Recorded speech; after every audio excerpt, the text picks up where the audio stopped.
Hola, buenas. Nosotros somos Didac y Ariadna, de primer bachillerato, y os venimos a presentar nuestro trabajo de historia, que es hacer una entrevista, y nosotros hemos escogido hacérsela a mi tío abuelo Gerardo, que es el obispo de Menorca.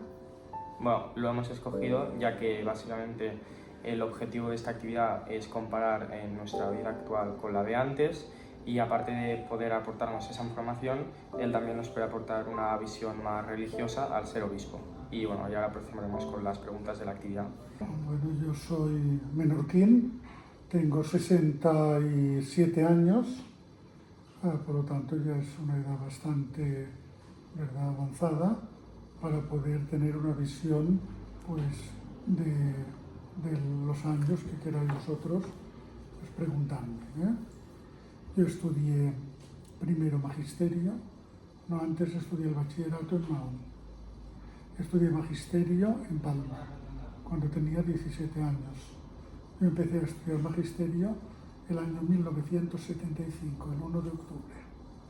Y cuando acabé el magisterio ejercí en algunos colegios de Mahón. Colegio Antonio Joan, Colegio Corazón de María. Luego hice el servicio militar en una ciudad llamada Astorga, la provincia de León. Y allí conocí el seminario y me quedé estudiando 5 años. Estudié teología en Astorga y luego, cuando terminé los estudios, regresé a Menorca para ordenarme sacerdote. Y al mismo tiempo ejercí como maestro, porque yo tenía plaza estatal, en un colegio de Ciudadela llamado Pere Casasnovas. Luego estudié, el obispo me envió a Roma. Estudié 3 años de Derecho Canónico, licenciatura en Derecho Canónico, hice un máster, un posgrado en Jurisprudencia. Y regresé a Menorca el año 1993. Y desde entonces he estado en distintos lugares, en Escastell 12 años, y luego ya en Ciudadela. He sido colaborador del obispo anterior, porque los estudios que yo tenía pues le eran muy útiles para la diócesis. Y en la actualidad pues soy obispo desde hace 3 años, trasladaron al obispo anterior, y el Papa Francisco me nombró obispo de Menorca el año 2023, hace 2 años y medio. Bueno, pues empezamos con las preguntas de la entrevista. Sí, empezamos, si te parece bien, con empleo, básicamente para comparar cómo has trabajado tú antes y cómo es ahora. La primera pregunta es: ¿qué responsabilidad tiene usted como obispo en su día a día, y en qué aspectos cree que ha cambiado esa responsabilidad con el anterior obispo o cómo se veía antes?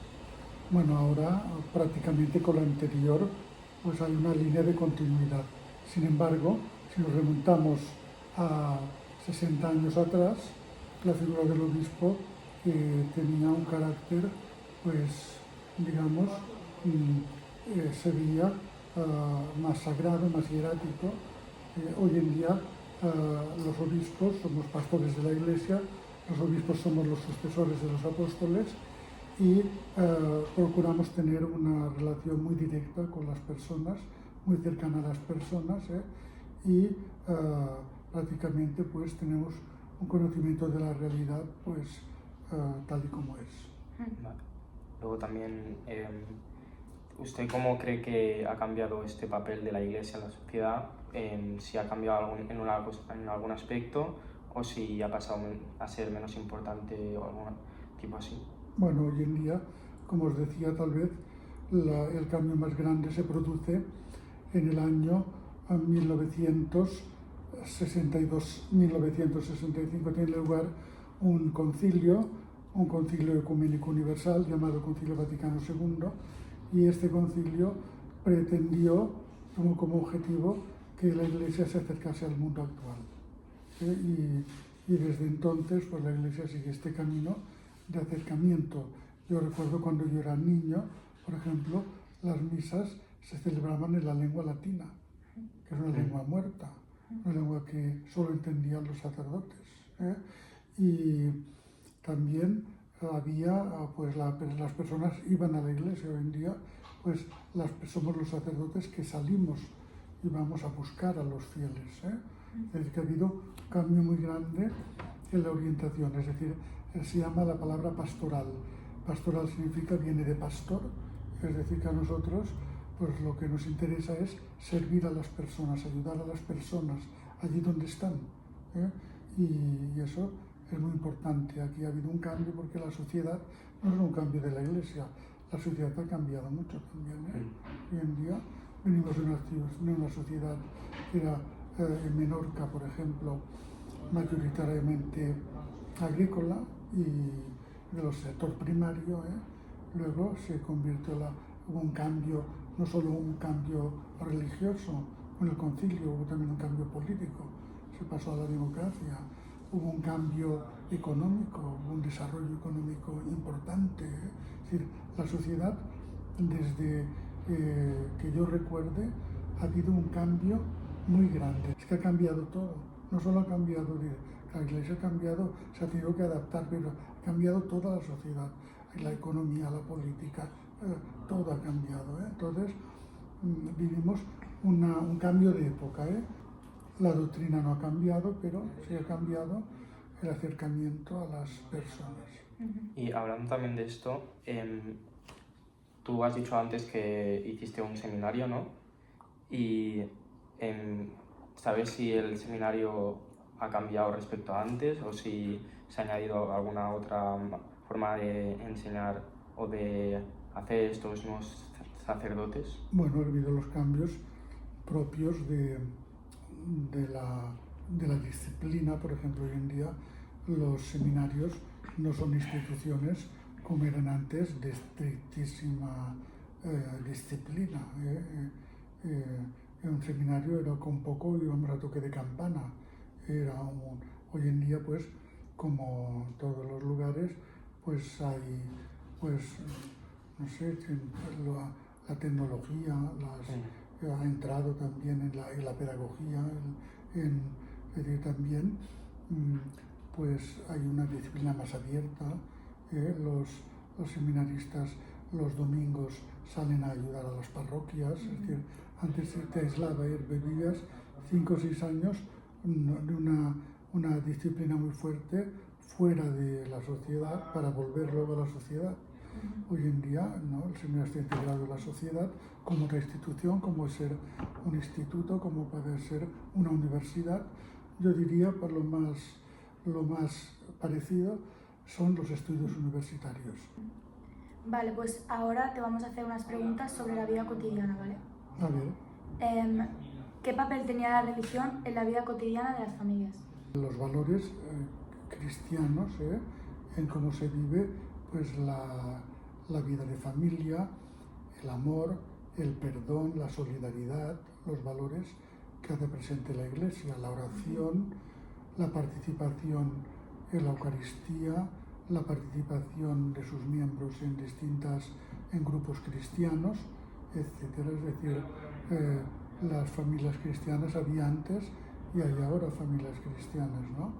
Y yo diría que eso es una cosa, una experiencia interna que viven así los padres son cristianos o uno de los dos es, digamos, tiene más inculcada la fe, procura que los hijos también la vivan, y se integren en grupos cristianos. Vale. ¿Y qué diferencias notas en la educación y en los valores de la juventud actual respecto a los de su generación? Hay un cambio abismal. ¿Cuáles crees que serían los más importantes? Por ejemplo, en el ámbito de la tecnología, es decir, yo he pasado por la revolución, digamos, primero vino la electrónica, y ahora después viene la informática, y ahora viene la inteligencia artificial. Sí. Fijaos que eso, desde que yo estudié a los 10 años, que era prácticamente la memoria, era un aprendizaje memorístico, las enciclopedias como digamos, resumen del saber universal, ¿no? Hasta ahora es un abismo imponente. Hoy en día tenemos las fuentes a los conocimientos y eso tiene también el peligro de de que a veces nos dispersemos. Yo diría antes, tal vez había un exceso de concentración y en otro día ahora hay un exceso de dispersión. Antiguamente había unos clichés que todos reproducíamos, hoy en día hay otros clichés. Que también, por ejemplo, tú vas por la calle y todos vestís iguales. Sí. Mucha libertad, todo el mundo lleva vaqueros, todo el mundo lleva camisetas. ¿Y antes no vestían igual? Había más variedad, es decir, hoy en día, es decir, nos creemos que somos muy libres, aquí el peligro es que nos hagan creer que somos muy libres y aceptemos esto acríticamente y en realidad nos están manipulando, nos están gobernando desde las grandes estas empresas telemáticas, ¿no? Se nos está orientando y dirigiendo y nosotros lo bueno es que nos creemos que somos muy libres y nos llevan por donde quieren. Pero también hay más libertad que cuando yo era joven. La libertad es un valor que es muy bueno, ¿no? Un valor es muy bueno, la capacidad de elegir es algo muy grande, ¿eh? En nuestra época, o ya a los 10 años había una primera criba. A los 10 años ya te dicen, bueno, si tú haces el bachillerato, o ya te quedas en la primaria, y tú si te quedas en la primaria sabes que toda la vida serás un trabajador. Está muy bien, pero ya sabes que te quedarás ahí. Si tú accedías al bachillerato, a los 14 años había otra criba. Te quedabas allí o podías ser bachillerato superior. Y podías ser ciencias o letras. Y ya tu vida muy pronto se orientaba a los estudios, los que estudiaban, que eran los mínimos. Pocos. Había la mayoría, pues, obreros. La otra mayoría, otro grupo grande, estudiaba formación profesional. Fue la época del desarrollo económico, se necesitaron muchos técnicos. Y luego estaban los que estudiábamos carreras, que éramos, ya digamos, como una minoría. Yo recuerdo el Instituto de Mahón, solo había un instituto en Mahón. Gracias a Dios que los estudios tienen más acceso, gracias a Dios que la gente, pues si tiene capacidad, pues puede estudiar en muchos sistemas, hay becas, hay muchas facilidades que antes no tenían. Ahora, hablando un poco más de la vida familiar y los valores ya más en la época de la dictadura, creo que existía una visión muy rígida de la familia y también, cómo se veía la sociedad, los roles de género y a la mujer antes de la dictadura. Bueno, era otra época. Es muy difícil de comparar porque no solo la dictadura, porque también en los países europeos, pues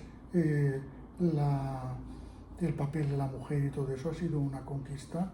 No es que estuviese la mujer antes, era en general, la visión general, ¿no?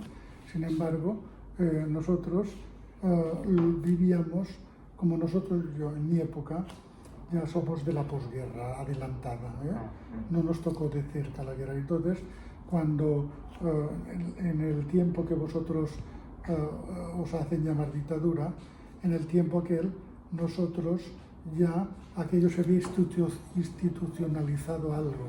Claro, se había acabado, como la posguerra después de la dictadura. Es decir, había una apertura, ya yo recuerdo que cuando yo era joven, ya había, aunque Franco era el jefe del Estado, sin embargo ya había una apertura a Estados Unidos principalmente. España fue admitida en la ONU, la Naciones Unidas, y con el desarrollo económico, que fue grande, piensa tú que cuando Franco muere, en el año 75, España, desde la gran miseria de la posguerra, ha pasado a ser la 9ª potencia económica mundial. Entonces, ¿qué ha habido? ¿Qué ha pasado? Que el desarrollo económico ha propiciado una apertura. Esta apertura se ha visto pues favorecida por el turismo. El turismo ha sido una entrada, un contacto con otras culturas, con otros países. Es decir, que estando, porque yo recuerdo del año 65, esto lo recuerdo perfectamente, del año 65 al 75 es cuando son 10 años cuando se produce el gran desarrollo económico de España, en 10 años. Entonces, aquí... Gracias al turismo. Gracias al turismo en parte al turismo y a la industria, porque se ponen en práctica los planes de desarrollo. Es decir, que no hay libertad política, ciertamente en aquella época, pero sí que hay un bienestar económico. Entonces, el desarrollo económico, en aquella época el auge económico es grande. Yo creo que cuando Franco muere y viene la monarquía, de nuevo la monarquía, el rey Juan Carlos, pues España está preparada para ser una democracia, porque ya tiene un nivel económico-cultural que permite a las personas no ser manipuladas, decidir por sí mismos. Y yo creo que es como que el paso de la dictadura a la democracia, como decís vosotros, no es una ruptura, ¿os cuenta? Es una reforma. Es una reforma. Hay un acuerdo, la Constitución del año 1978 propicia un acuerdo en la cual unas reglas de juego en la cual caben todos. Y eso fue una cosa, para mí, algo muy importante, porque por fin pudimos dejar de hablar de las dos Españas. Interesante. Se deja de hablar de las dos Españas porque en este proceso de reforma se involucran se legalizan los partidos de izquierdas, ya con el rey Juan Carlos, y se aprueba la reforma política. También es que todos dejan, se sacrifican todos, dejan algo para favorecer el común, ¿no? Y empieza la democracia como la entendemos. En la educación que antes se hacía a nivel religioso, si había algún cambio que tú has notado más, o sea, educación religiosa a nivel de niños o adolescentes. Que deberíamos recuperar hoy. Sí. Sí, yo creo, y también sí. A nivel de género sí se separaba, y aparte también si tú crees que hay algún aspecto de la vida familiar que tú recuperarías o que seguirías haciendo o aportando a la vida familiar de hoy en día. Sí, mira, en cuanto a la educación, ciertamente que ha habido un cambio muy grande, pero la educación religiosa, según la legislación actual, está presente en los planes de estudios de una manera optativa. Es decir, que los padres católicos pueden elegir la formación religiosa de acuerdo a sus convicciones. Por lo tanto, ¿qué diferencia hay? Que antes era para todos y ahora es para todos los que la piden. Pero yo creo que aquí tenemos que dar un paso, y porque el no tener educación religiosa también para el que no la tiene es una desventaja cultural muy grande, porque si no estudia, por ejemplo, historia de las religiones, otra materia parecida, está en desventaja, porque todo el arte, toda la cultura, toda la civilización occidental, para ser entendida, si tú no tienes unos conocimientos, no digo convicciones también porque son personales, pero al menos conocimientos, tú cómo puedes, no puedes entender. Tiene que haber una cultura religiosa para todos. Cultura. Pues seguimos con las preguntas de trabajo. ¿Qué tipo de trabajos eran más comunes en tu entorno o en su familia? Sí, mira, en mi familia, mis abuelos eran payeses, vinieron del campo, vinieron a la ciudad, de Mercadal, por la parte Villalonga nuestra. Sí. Villalonga, venimos de Mercadal. Vale. Y mi padre y sus dos hermanos pues se pasaron del campo a la industria. Del campo a la industria. A la industria. Y como tenían muchas habilidades y eran muy inteligentes, pues se dedicaron pues a trabajos técnicos como obreros cualificados. Y luego, como yo nací en Mahón, yo nací en la ciudad, pues había por una parte los de mis compañeros de estudios, pues había parte que eran hijos de obreros, parte que eran hijos de profesiones liberales, era variado. Muy variado. Era variado. Por ejemplo, los que íbamos al instituto, los que iban ya, los que se quedaban en la enseñanza básica no, pero los que íbamos al instituto era más variado. ¿Cómo influía la religión en la forma de entender el trabajo y el esfuerzo personal? Todo. ¿En todo? La religión lo formaba todo, porque tú piensas que cuando yo, hasta el año 1900, hasta la Constitución, no un poco antes, porque la Ley de Libertad Religiosa, España, con la monarquía y con los nuevos acuerdos de la Iglesia y del Estado que se aprueban antes de la Constitución. Y queda consolidado la Constitución, que es la libertad religiosa. Y la libertad religiosa quiere decir que cada uno, que el Estado en sí valora el hecho religioso, pero no tiene el Estado en sí una religión. Vale. Esto Ha habido un cambio muy grande, inmenso. Y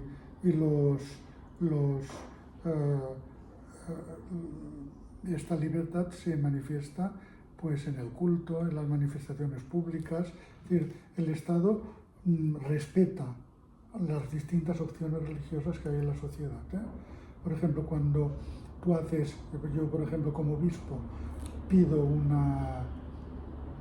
hacer una procesión, no es que pedir permiso, siempre porque en España hay ley de manifestación libre. Has de comunicarlo por si hubiese algo que afectase al orden público. Si el Estado interviene, es para el orden público. El Estado puede decir, mire, ese día no la haga porque han pedido otra, este mismo día y hay otra. Pero no es que no te prohíba, es que coordina, o mira, no vayan por esta calle que está en obras, que van cada año, que modifiquen el itinerario. Pero el Estado respeta el hecho religioso. No es laicista, porque hay países que el Estado es neutral. Aquí no, en España, por la Constitución, el Estado no es neutral en materia religiosa. Respeta el hecho religioso, los distintos hechos religiosos, según su propia organización. Además que la Constitución dice que el Estado, debido a la tradición y al número de católicos, a la tradición histórica de España, que el Estado tenga una especial consideración hacia la Iglesia, no como privilegio, sino como realidad. Está muy presente, pues vamos a tenerlo presente, ¿no? Bueno, nosotros ahora vivimos como en una era muy tecnológica. Sí. Y quiero preguntarte que si tú recuerdas cuando llegaron los primeros móviles, sí, y cómo fue esa revolución de los primeros móviles. Te contaré una anécdota. Mira, yo como era tan empollón, era joven, yo empecé a los 10 años, me pusieron en mecanografía. Y yo escribía no sé cuántas pulsaciones por una cosa, no te puedes ni imaginar, que me ha servido mucho en la vida, sin mirar, Hombre, claro. Una cosa. Empecé a estudiar inglés a los 8 años, que es una cosa inaudita. Ya en esa época era muy pequeño, no era normal, ¿no? Y ahora también, o sea, te debe haber pero bueno, yo en aquella época yo tuve los idiomas y esta cosa, pero te diré que cuando me fui a estudiar a Roma, yo fui a estudiar a Roma el año 1990, en octubre de 1990.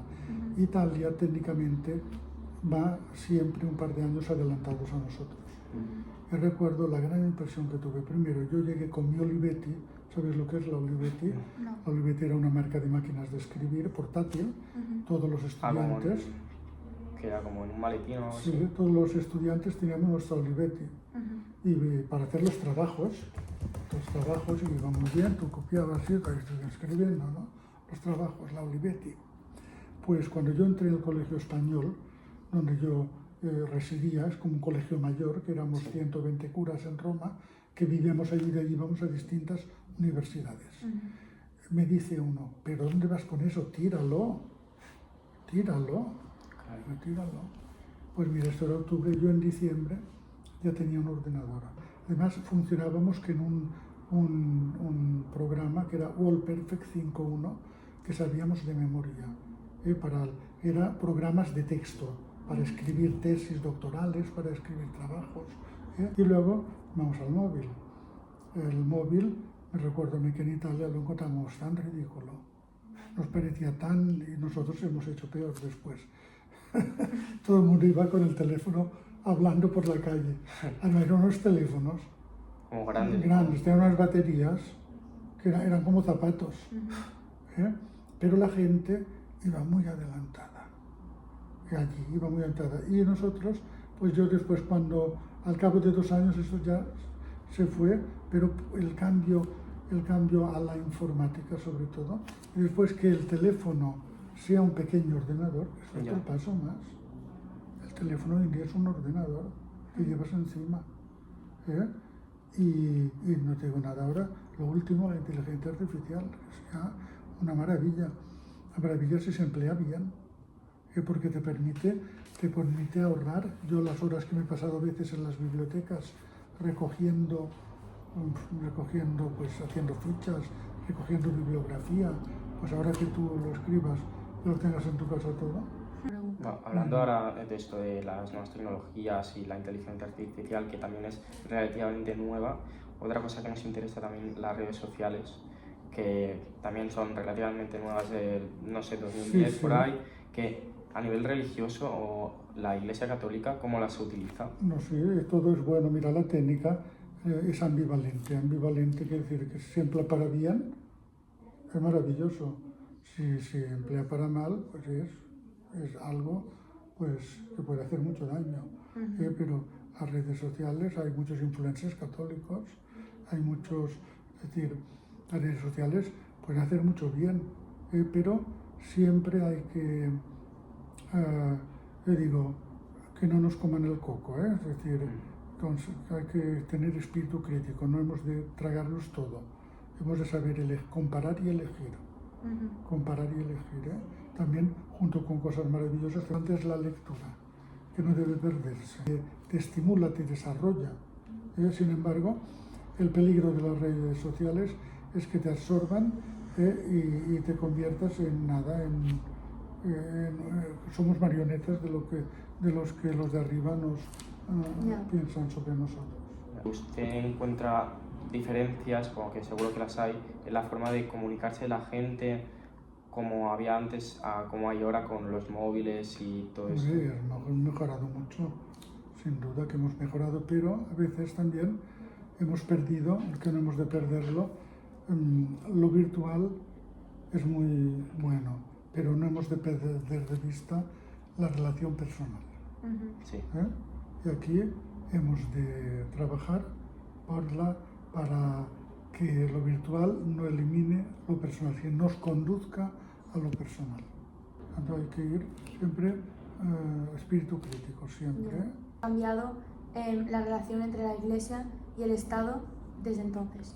Ha cambiado mucho porque antes la religión, al ser la religión del Estado, no solo en el tiempo de Franco, en el tiempo también de la monarquía anterior, en el tiempo y en los países europeos también, pues la religión tenía un papel dominante en la sociedad, forma parte del poder. El poder religioso era muy fuerte, ¿no? Hoy en día la religión está muy presente en la sociedad, pero de otra manera muy distinta. Yo creo que mejor, porque procura proponer y no imponer. Y eso, por ejemplo, yo que soy el obispo de Menorca, pues mantengo relaciones cordiales.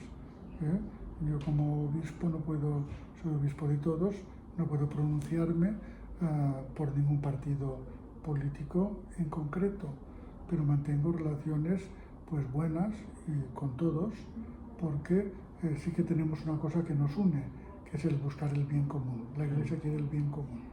Por lo tanto, pues a veces hay en la cultura, en el arte, en muchos aspectos, pues en el orden público, en la defensa de los valores, pues a veces buscamos momentos de encuentro para favorecer a la mayoría de la población. Entonces, sin querer tener un dominio, nosotros valoramos sobre todo el espíritu de servicio. La Iglesia subraya más el espíritu de servicio, porque es muy importante que la Iglesia mantenga siempre la cercanía con los más pobres, con los más necesitados de la sociedad, para darles esperanza. Es muy importante que la Iglesia sea cercana a la realidad de los pobres, de los emigrantes, que esté muy cerca para ayudar y para generar esperanza en las personas que la han perdido. ¿Crees que la fe puede seguir teniendo un papel en la vida pública sin confundirse con la política? Sí, yo creo que hoy en día eso ya forma parte, eso ya está como, esto ya se vive así. Ha habido unos años de transición, ha costado porque, hombre, que estaba acostumbrado al orden y mando, le cuesta, Luego, pero yo creo que poco a poco, sobre todo las nuevas generaciones, esta manera, la Iglesia, que tiene de acompañar, la palabra es muy bonita esta, de acompañar a la sociedad sin imposiciones y de procurar también transmitir lo que ella crea, pero como oferta, y luego el espíritu de servicio hacia los más necesitados. Vale.